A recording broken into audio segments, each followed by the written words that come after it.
안녕하세요, 더블람입니다. 요새 뉴스를 보면 오미크론 때문에 말이 참 많은 것 같습니다. 다양한 전문가들이 오미크론이 주식시장에 미치는 영향에 대해 많은 이야기를 하고 있지만 저는 오미크론이 주식시장에 미치는 영향을 분석하기보단 내가 투자할 기업을 좀 더 심도 있게 공부해야 되는 게 맞다는 생각이 듭니다. 오미크론은 우리가 투자한 기업이 헤쳐나가야 할 하나의 변수밖에 안 되기 때문입니다. 우리가 투자한 기업이 그 변수를 잘 견딜 수 있는지 또는 잘 견디는지만 바라보면 될 것 같습니다. 네, 오늘은 10년 후 10배의 수익을 안겨줄 기업에 대해 영상을 만들어 보았습니다. 개인적으로 이 기업을 매우 좋아해서 직접 투자를 하고 있기 때문에 이 기업에 대해 소개해드리고자 영상을 이렇게 찍게 되었습니다. 당연히 투자는 항상 돈을 잃을 수 있기 때문에 투자에 있어서 제 영상을 참고만 하시고 개인적인 책임과 직접적인 공부를 통해 투자하셨으면 좋겠습니다. 이 기업을 소개하기 전 서두로 4차 산업 이야기를 좀 해야 될 것 같습니다. 지금 저희는 4차 산업의 다양한 키워드 속에 살아가고 투자하고 있습니다. 4차 산업 중 데이터 센터, 자율주행, IoT, 인공지능, 스마트 팩토리, 5G 등 많은 유명한 산업이 존재하고 있습니다. 요새 테슬라 때문에 자율주행 부분이 가장 핫하긴 한데요. 저는 이 다양한 4차 산업 분야 중 당연한 원탑은 5G가 될 것이라고 생각합니다. 그 이유에 대해 저희가 자주 타고 다니는 기차를 예시로 간략히 설명드리겠습니다. 저희는 기차를 통해 전국 어느 곳을 놀러 다니고 있습니다. 기차가 점점 발전함에 따라 장거리 여행이 48시간에서 24시간, 24시간에서 12시간으로 점차 줄어들고 있습니다. 그렇게 기차의 기술력, 즉 속도 향상은 저희의 삶을 더욱 윤택하고 아름답게 만들어줍니다. 하지만 기차의 속도를 향상시키는 기술 발전들은 단 한 가지가 없으면 전혀 쓸모없는 존재가 되는데요. 기차를 운행하는 기관사일까요? 아닙니다. 바로 철도입니다. 기차의 기술이 아무리 발전한다고 해도 철도가 없으면 기차는 운행이 불가합니다. 철도라는 인프라가 서울에서 부산까지 연결되어 있지 않다면 그 어떠한 기차를 가져와도 서울에서 부산까지는 갈 수 없게 됩니다. 저는 여기서 5G가 4차 산업의 철도라고 생각합니다. 자율주행, IoT, 스마트 팩토리, 데이터 센터 등 다양한 산업군의 기술이 발전한다 한들 5G라는 기본적인 인프라 구축 없이는 결국 우리는 일상에 완전히 녹아들지 못할 것이라 생각합니다. 이렇게 중요한 5G인데 사실 요새 시장에서는 5G가 관심을 받지 못하고 있는 상황입니다. 따라서 저는 4차 산업의 인프라인 5G 시장에 관심을 받지 못하고 있는 이 시장에서 매우 좋은 기업을 발굴하였고 투자를 진행하게 되었습니다. 그 기업은 바로 아메리칸 타워입니다. 들어보신 분들도 있고 처음 들어보시는 분들도 있을 거라고 생각합니다. 아메리칸 타워는 전세계 리츠 기업 중 시가총액 1등을 기록하고 있는 기업입니다. 리츠에 대해서 간략히 설명드리면 리츠는 부동산 투자를 전문으로 하는 기업인데요.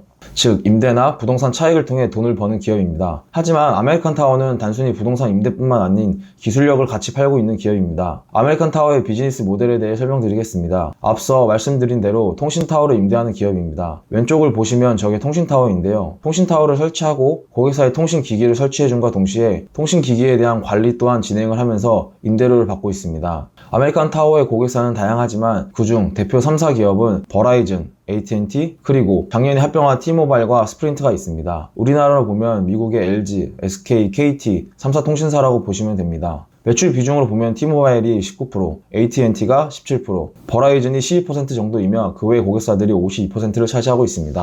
통신타워에는 다양한 형태로 존재하고 있는데요. 커다란 건물이 별도의 타워 형태로 구성되어 있는 매크로 타워부터 작은 건물이나 집에 설치되어 있는 스몰셀 등 다양한 형태로 타워가 형성되어 있습니다. 이러한 통신타워가 전세계 곳곳 설치되어 있어 저희는 스마트폰을 전세계 어느 사람과도 빠르게 연결할 수 있기 때문입니다. 아메리칸 타워는 현재 21만 개의 통신타워를 보유하고 있으며 미국, 캐나다의 50%, 나머지 50% 정도는 유럽, 북아프리카, 남미와 같은 다양한 국가에 보유하고 있습니다. 다음으로는 아메리칸 타워의 수익성 부분입니다. 보시면 매출액과 순수이익이 매년 꾸준하게 증가하고 있습니다. 그로스 마진, 즉 마진율이 70% 이상으로 매우 높은 수익성을 보유하고 있습니다. 연평균 수익 성장률은 14% 정도로 유지하고 있습니다. 아메리칸 타워의 수익성에 대해 좀 더 깊게 들어가 보겠습니다. 앞에서 말씀드린 대로 버라이즌, AT&T, 그리고 T모바일이 주 고객이라고 했는데요. 이 세 통신 기업이 직접 통신타워를 설치하고 운영하는 대신 아메리칸 타워에 임대를 해서 사용을 할 경우 타워 한 대당 20만 달러, 즉 연에 하나 2.4억 원을 절감할 수 있다고 합니다. 그렇기 때문에 통신기업들은 개인들이 직접 설치하여 운영하는 대신 아메리칸 타워에 임대하여 사용하는 것이 원가 절감 측면에서 매우 유리하기에 지속적으로 사용할 수밖에 없는 구조입니다. 그리고 연 3% 임대 상승을 고정으로 10년마다 자동 계약 갱신이니 확정된 수익을 가지고 있는 기업입니다. 이렇게 좋은 기업이지만 리스크적인 측면이 없을 수가 없는데요. 단점으로 한 대의 통신타워에 최대한 많은 통신기기를 설치를 해야 이익을 극대화할 수 있는데요. 즉 만약 통신기업들이 이탈을 하게 된다면 아메리칸 타워에게는 이익 감소가 즉각적으로 이루어지게 됩니다. 한 예로 2020년 4월 T모바일과 스프린트가 합병함에 따라 통신기기가 2개를 두지 않고 1개로 축소되면서 아메리칸 타워의 이익이 감소한 부분이 있습니다.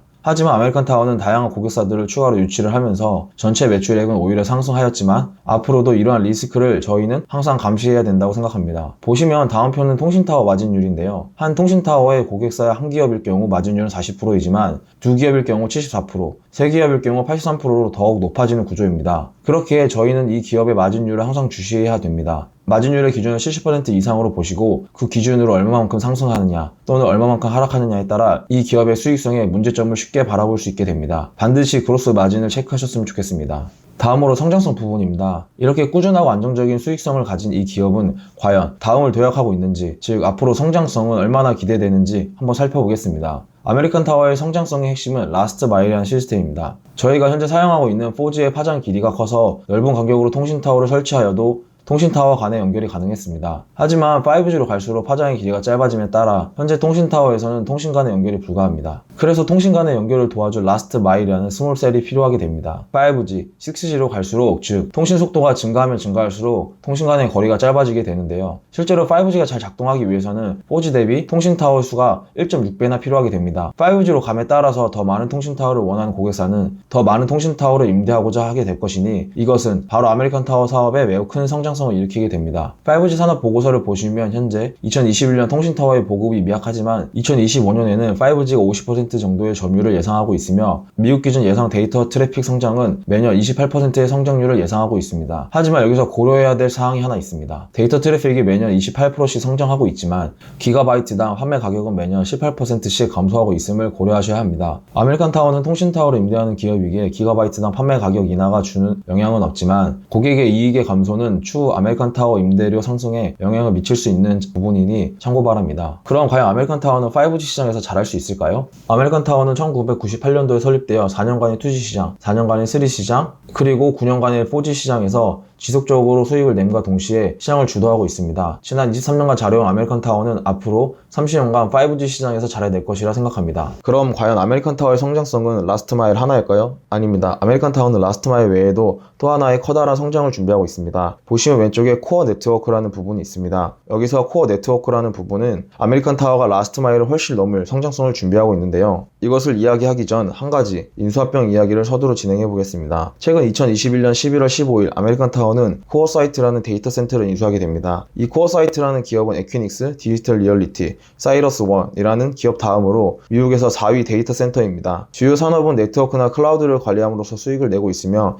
매년 10%의 성장률을 보여주고 있습니다. 그렇다면 통신타워의 아메리칸 타워는 왜 데이터 센터인 코어 사이트를 인수하게 되었을까요? 그것은 바로 엣지 컴퓨팅이라는 기술을 도입하고자 했기 때문입니다. 엣지 컴퓨터에 대해서 간략히 소개해드리면 일반적인 클라우드 컴퓨팅은 스마트폰이나 PC와 같은 기기에서 요청한 연산을 클라우드에서 연산 처리하여 결과를 다시 받는 시스템입니다. 그렇기에 기기는 네트워크, 인터넷을 통해 클라우드까지 가서 연산 처리를 하다 보니 물리적인 거리로 인하여 대기 시간이 증가하게 됩니다. 이러한 부분을 최소화하는 기술이 엣지 컴퓨팅인데요. 엣지 컴퓨팅은 기기에서 요청한 연산을 클라우드로 가기 전 중간 단계에서 간단한 연산 처리를 직접 처리하여 빠른 연산 결과와 메인 클라우드에 부담을 덜어주게 됩니다. 이러한 중간에 간단한 연산 처리를 해주는 시스템의 엣지 컴퓨팅을 아메리칸 타워는 5G에 도입을 하고자 합니다. 바로 모바일 엣지 컴퓨팅인데요. 통신타워 근처에 엣지 컴퓨팅을 놓으면서 이동통신 기지국과 근거리의 데이터 처리 저장을 위한 서버 등 컴퓨팅 시스템을 구축하여 데이터 전송 거리를 단축하고 초고속, 초지연 서비스를 가능하게 하고자 합니다. 이러한 기술 장점은 네트워크 지연 감소, 데이터 전송에 따른 네트워크 비용 절감, 이동 거리와 데이터 양 감소로 인한 보안 향상이며 이 기술이 완성되어야만 IoT, 자율주행, 스마트 팩토리가 완성형에 가까워지게 됩니다. 아메리칸 타워는 이 시장 규모로 2026년 기준 모바일 엣지는 1조, 매크로 엣지는 2조 정도로 생각하고 있습니다.